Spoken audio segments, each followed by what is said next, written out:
Hi, Rachel. How are you? Hi, good, Angela. Good to see you. This conversation is exciting to me because what you do as an academic and in your research and what I'm working on with this pilot project, I think this is a great timing to have a conversation on not only measurement and how important measurement and data is for the arts, but we often don't think about failure in the arts. We like to talk a lot about successes. And I know you've done some work around failure in the arts and, what are we missing as a sector or as organizations if we only focus on success. Can you explain that Yeah, work and what you're finding? sure, absolutely. So, my background's in sociology, and the arts aren't necessarily like the most popular topic in sociology. So, when I started digging into the research that I would be doing, which is really around kind of what does it mean and what does it take to have a successful career in the arts, I was interested in, what makes people successful. But what I found when I started observing artists in different spaces was that there was actually a lot of failure happening and a lot of rejection happening, right? So if you think about the arts and we think about what people are doing, the kind of big examples that we have of success in the arts are finished pieces, right? So you could have a successful gallery opening, you could have a box office hit, you could have a song that goes platinum, right? So you have all of these examples of kind of the pinnacle or the peak of what art looks like. And that's often what we're looking for in research, right? We're looking for examples of when things happen and not when things don't happen. So when we think about when things don't happen, when the box office flops, when the song doesn't chart at all, when the gallery opening only has a few people trickle in, these are the pieces that are a little bit harder to measure. But I think that they're actually really, really common experiences for people who are trying to pursue careers in the arts, for arts organizations, right? We spend so much money and time thinking about marketing and thinking about getting people in the doors. But I think that actually reflects how difficult it is to make success happen in the arts. It's interesting that you bring this up because I talk about specifically in the advocacy world where we're talking with public officials, that when we engage, often we engage them to come to the performance, to come to the gala. So they're coming to see perfection and the finished product.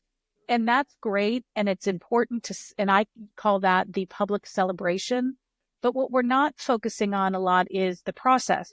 So what happens in between the performance, in between the gallery opening, in between, recording a song, etc., that's where the transformation happens. How Absolutely. much can we learn from the mistakes or how much should we be learning from failure or when something flops and isn't that success? Yeah. Well, I think the first thing that we should know, and the thing that my research has shown so far, is that failure is really regular. It's something relatively normal within the arts. But I think that one of the things that we could learn from it, and that I hope that people will start to kind of expand research in this space, is that we can learn a lot from failure, right? So when we think about organizations doing something that doesn't work, it would be really great for other organizations doing similar things to know what doesn't work. So we think a lot around like best practices and thinking about, again, kind of showing off when those successes do happen. I love the idea of like the performance of the perfection, right? Like we're showing the ways that it does work. But in terms of actually learning to do our work better or being more effective or putting out new initiatives, I think it's a place where it would be nice to learn from other people's failures. But if you think about, let's say, when you're doing grant reporting at the end, it can be really difficult to effectively communicate failure in a way that an organization might not want to feel like they're jeopardizing future funding or future relationships. And I know that, you talk a lot about the things we should be measuring and the places we should be thinking toward. And we all know that that's not necessarily the way that measurement is set up right now, which I think ultimately means by ignoring failure, we're ignoring opportunities to learn and make our sector better. So perfect segue or direction, because as you were talking, I wrote down funders afraid of failure, Yeah. which is interesting because when I talk to arts organizations, I often will hear the trepidation in their voice of not wanting funders to know or not wanting donors to know how difficult their work is, meaning, lack of resources, the strain on the organization because of budget constraints, all of those challenges that business, those are business challenges, but we're afraid to communicate that. And I know that you've done work looking at like local arts agencies and funding. I'm curious your thoughts on the idea that perhaps we don't put so much pressure on the organizations to report back all of the successes, because really it's working through the majority of failures to get to that success. And we should be talking honestly about what it takes to get to that performance, that exhibition, that song.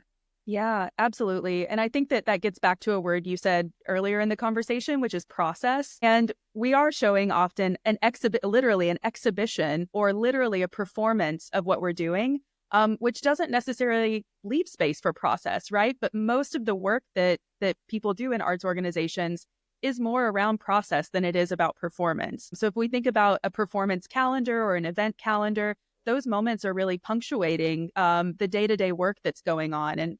And that's not necessarily reflected super well in the ways that people respond to those kinds of funding responses or reporting out. There's not necessarily a space for that on a form, but also like, is a form the space to communicate that? I think this is one of the ways that conferences, gatherings, and other places where arts leaders can talk to one another really becomes the space that's not the performance, but gives that space for talking about failure, but talking about process more broadly too, because, you can talk about process, you can talk about failure if you're in a more kind of one-on-one or more informal conversation, but being able to report that publicly might be something that feels vulnerable or feels like you can't display that because it might jeopardize something about people attending or donors kind of agreeing with or supporting one's mission. But I think that really is because we think that failure is something to be avoided or something to be ashamed of, or something that's uniquely happening to us, when in reality, it's happening to everyone in lots of different ways. Even the very most famous people, most famous artists, biggest shows, like everyone deals with failure, and it can look a lot of different ways. So I think it is something that we need to be talking about more. So a lot of thoughts are coming in my mind, so I'm going to try to keep it on track. One is, think of how much we hear about, fundraise for, give funding to cancer research. And if we thought about, after all of these years and the billions and trillions of dollars that have gone, yet we still have not found a cure for. We've gotten better in treating, but we don't talk about that as being a failure. Mm-hmm. Right. It's just ongoing funding to get to that end result. Do you see kind of this a correlation in the arts? Because then I say the word arts, and even myself, who spend all day talking about the importance and the impactfulness, when I say arts next to the word cancer, my gut kind of cringes a little bit. But we know that the arts are preventative for so many things: mental health, anxiety, loneliness, addiction, on and on.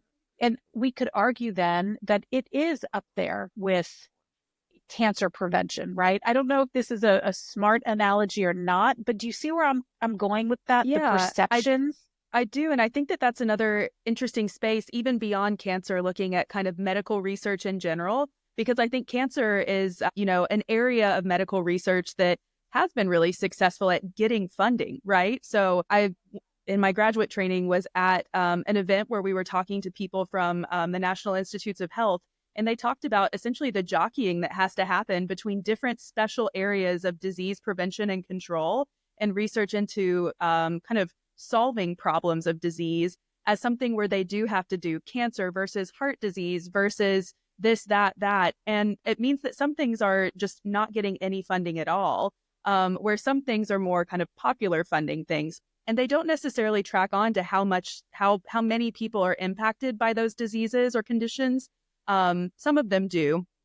But I think in the arts, it's similar, right? We need more funding overall, just like, obviously there are problems with disease, problems with health that we need solved. And there isn't enough to go around to solve all of that.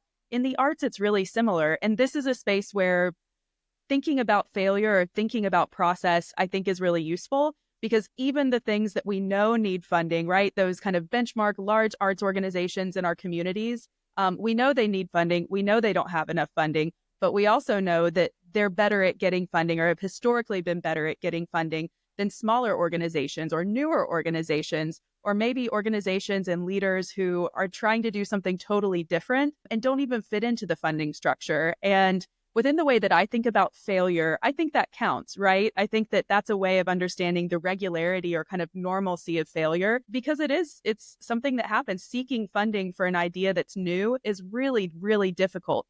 It's also difficult to seek funding for something that's already established and needs that support. But I do think that it shows that we have this whole ecosystem of where more is needed. And there's not enough there to fund everything. So there's kind of failure built into that.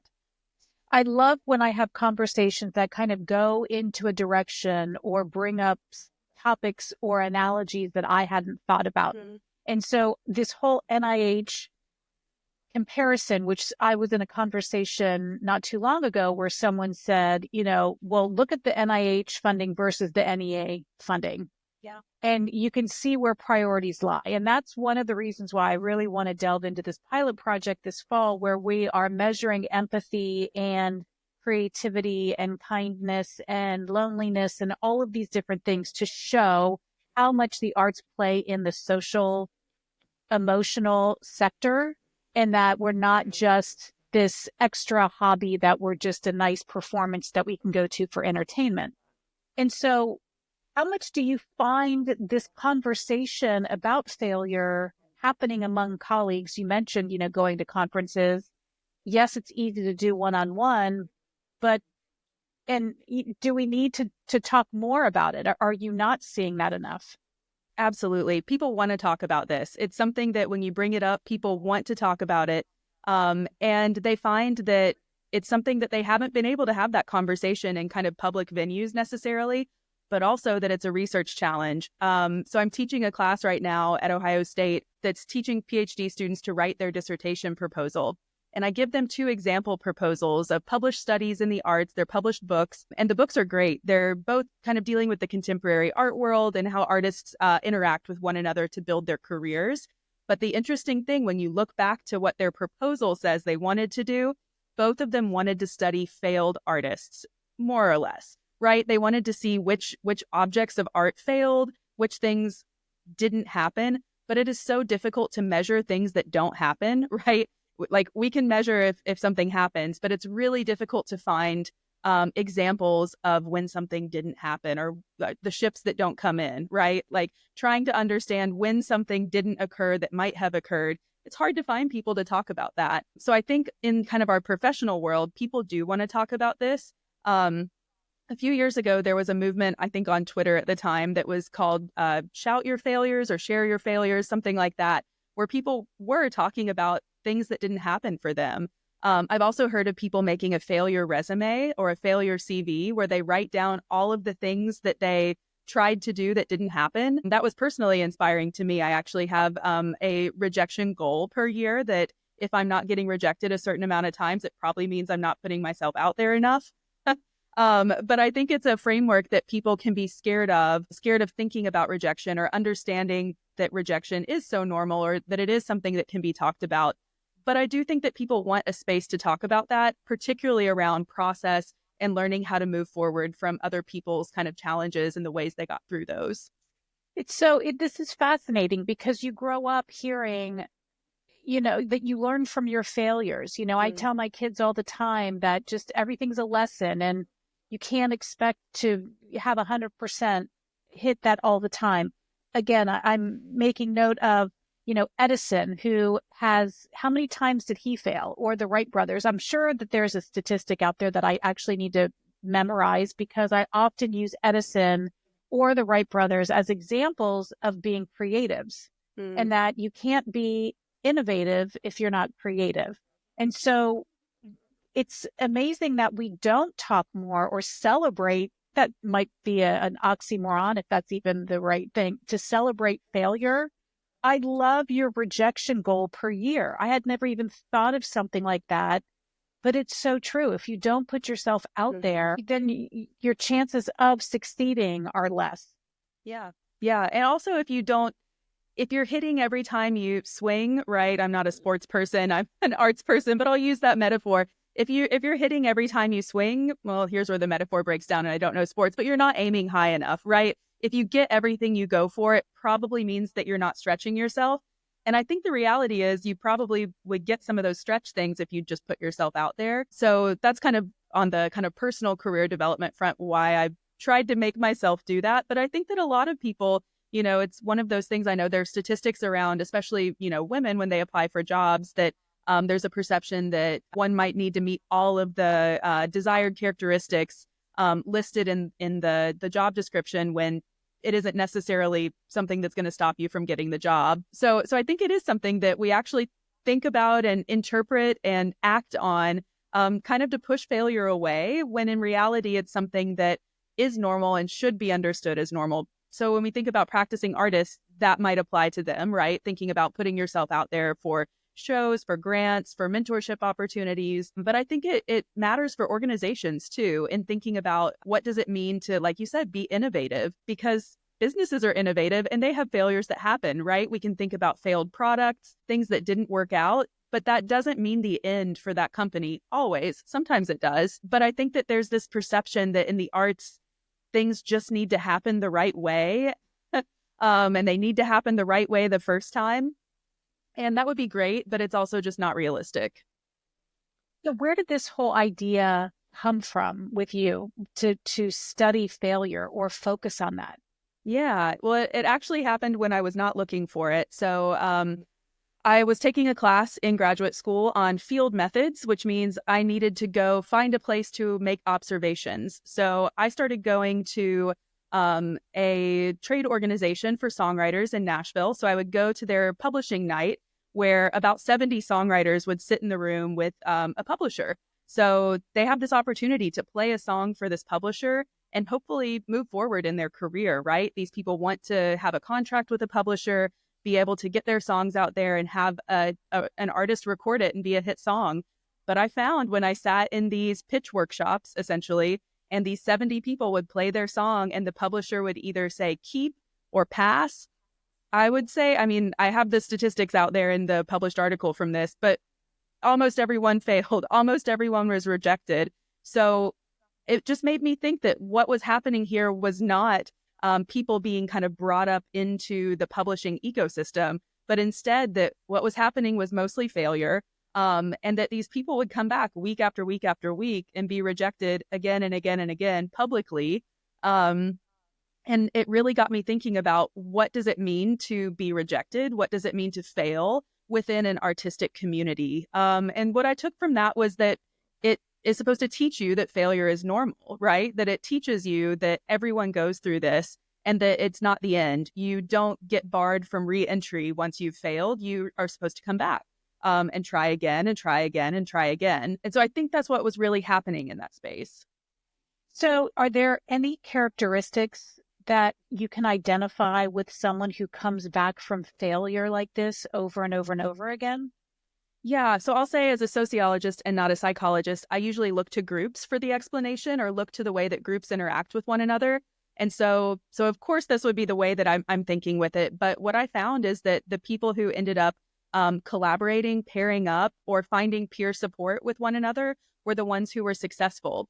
Because the arts aren't necessarily a solo gig, right? Like, you can't be an artist and be successful and move forward in a career without having peer support, without having other people who are essentially in your cohort, right? Who come up with you, who you interact with, share opportunities with, iterate and run your work past. And in songwriting, collaboration really matters. So a lot of these songwriters came in writing songs by themselves.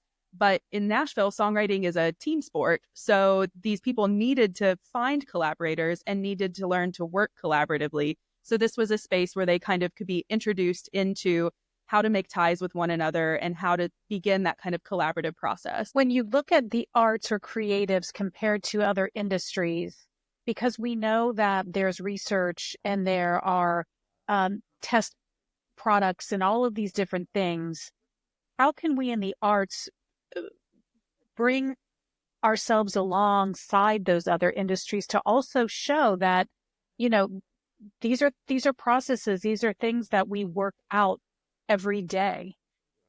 You know, what are we doing? What could we be doing differently than what we have been doing historically in talking about failure in a smart and unashamed way? Yeah.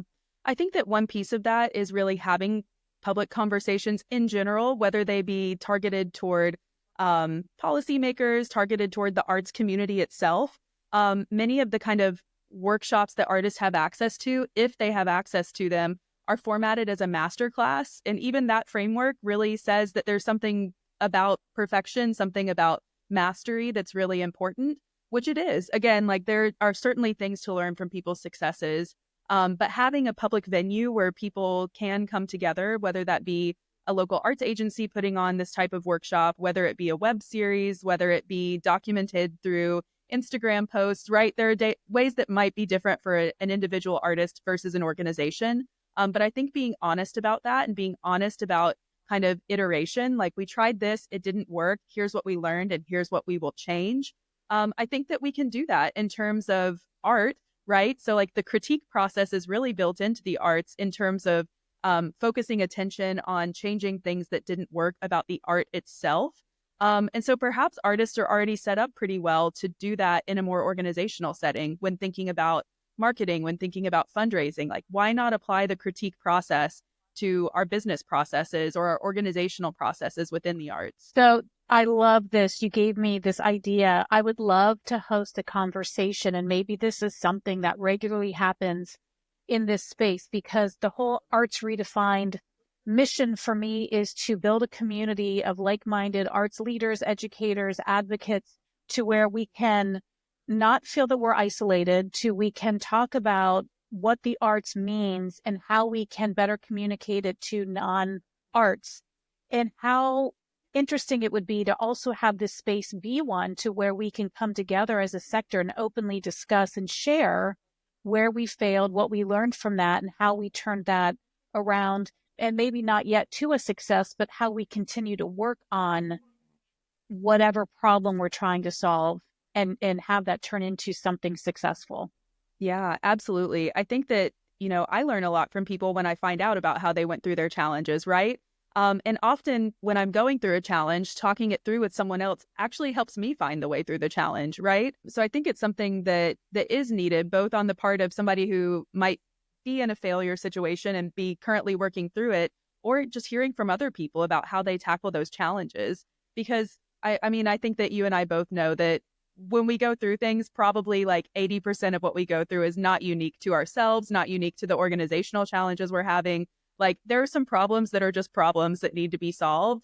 Some things are unique to us or to our artistic discipline or the kind of stage that our organization is at, whether it's a startup or whether your budget is really large and you're having, whatever those things are. Some of those are unique, but a lot of them are things that are common to other people's experiences too.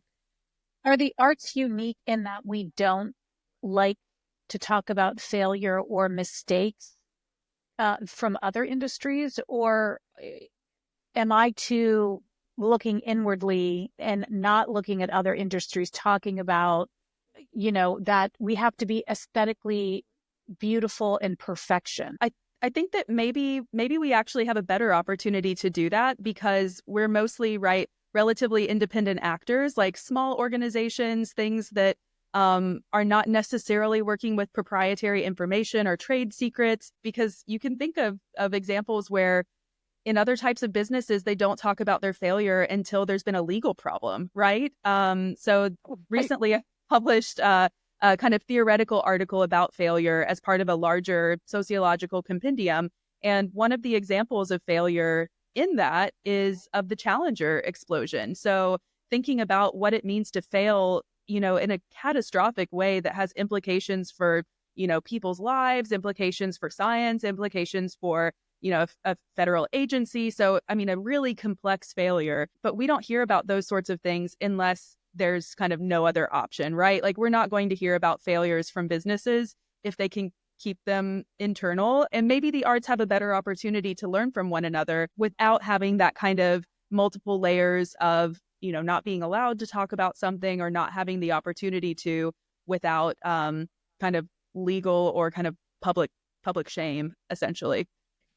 Yeah, I one time had an arts funder say to me that they thought I was talking too critically about the arts, that the arts are supposed to be nice and fun loving and uplifting, and that I'm, too harsh to talk about the realities that we face and struggle as an industry. And I was taken aback a little bit by that, but I do think that there's this perception that's supposed to be ingrained, or that there are some that don't want to rock the boat, that just think status quo is fine. I don't think we get ahead. We're not doing ourselves a service by sugarcoating what not only the arts bring to the table, but the struggles that it takes, the work, Absolutely. And we can't have kind of, our problems again are beyond ourselves often. It's not just a single organization that's dealing with a problem of attendance. It's not just a single organization that's dealing with a problem of funding. There are collective solutions and maybe bigger solutions that we can come to if we come to a common understanding of what some of our problems or failures are. And this is a really big challenge in the arts, again, because it can be so diffuse. It goes across the public sector, the private sector, the nonprofit sector. So the arts are everywhere, which means that, it can be really difficult to kind of bring people together toward working to solve those big problems. How do you suggest that we begin shifting our mindsets to understand that measurement? So not only this failure conversation, but measuring impact and outcomes are important beyond what I call transactional impact. So beyond how big is your audience size, how big is your budget, how many artists do you work with? But we start looking at more tangible, intrinsic, true public value benefits. Mm-hmm. How do you suggest that we start shifting mindsets to show the importance of doing that on a regular basis? Yeah, well, I'll tell you at least the kind of motivating mindset that I would use for that. And it's one that I use with my students a lot when I'm teaching them that you need to learn how to measure things in the arts. It's difficult, and there are a lot of kind of opportunities that are there. But the thing that I tell them is that it's important to connect with how people receive stories, because we're trying to affect change, right? Like when we measure things in the arts, especially when you try to start getting at those tangible things, it's because you're trying to communicate the value, but also a story about the arts. And some people are very compelled by quantitative storytelling, statistics, metrics about butts and seats, metrics about dollars raised, measures about economic impact that goes beyond just ticket sales, right? But also some people are really compelled by storytelling, hearing about the impact that something had on a single person, hearing about kind of the collective feeling that was in the room when a particular piece of music was played. And I think that the problem with that side of it, the problem with the narrative storytelling, is that people feel like it's soft, it's not scientific, it's something that's just your feeling, so it doesn't matter. But that's why it's really important for researchers and for people in the field to connect with ways, kind of scientifically established ways of collecting data like that, because there are ways of collecting stories, collecting feelings, collecting impact that are not quantitative and that are more kind of tangible or more impactful beyond the things we've measured historically. There are ways of doing that. And it's important that, one, people know that you can do that. And two, that kind of research gets done so that we can communicate with people who are moved by that. Because if we can move people toward that, then we can affect more change. Yeah, I think that's the thing that I have found in developing this pilot project, where we will be measuring those types of impacts in real time, which is, one, a lot of people aren't aware that you can measure empathy, or aren't aware that you can measure kindness or creativity or other efficiencies, improved communications, things like that. And so just building that awareness that, yes, these are things that can be measured. They're assessments like other industries assess. We have medical assessments. Yeah. I take my children to their pediatrician for their wellness check, and they're giving them a questionnaire about how often do you feel sad, or, do you sometimes feel lonely, different things to measure anxiety. Mm-hmm. So if we can apply those measurement tools that other industries use to benchmark and measure, I think having that data coupled with the stories is kind of that 1-2 punch that we need to show that the true holistic impact of the arts.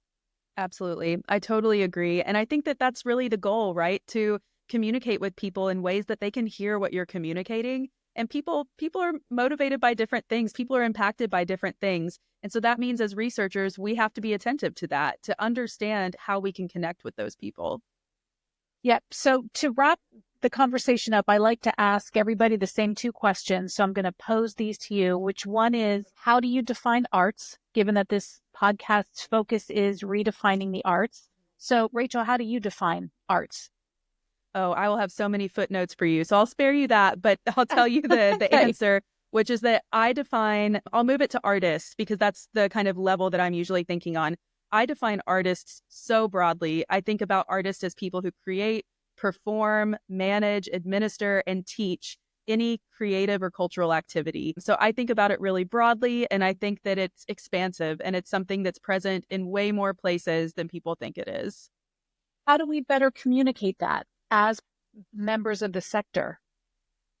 Yeah, I mean, I think it's a challenge, but I think it's something that requires, again, us to be talking to one another and coming to common understandings of what we're trying to communicate, so that we can have kind of a shared message.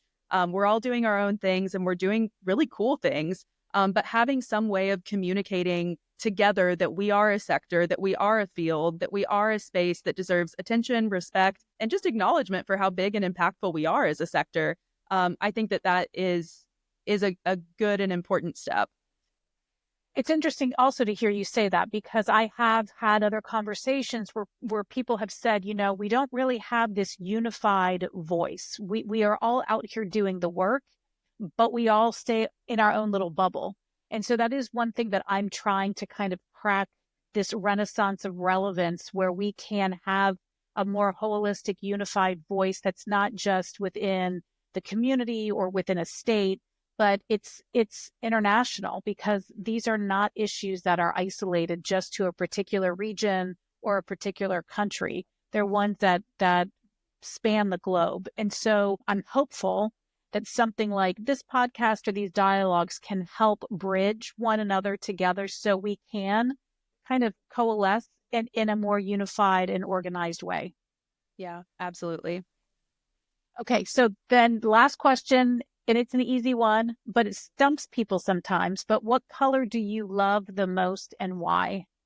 Oh, that does not stump me. I love yellow. I think that it is not an appreciated enough color. I think that it's bright, it's sunny, which we could use more of sometimes. It's optimism, it's bright. It's yellow.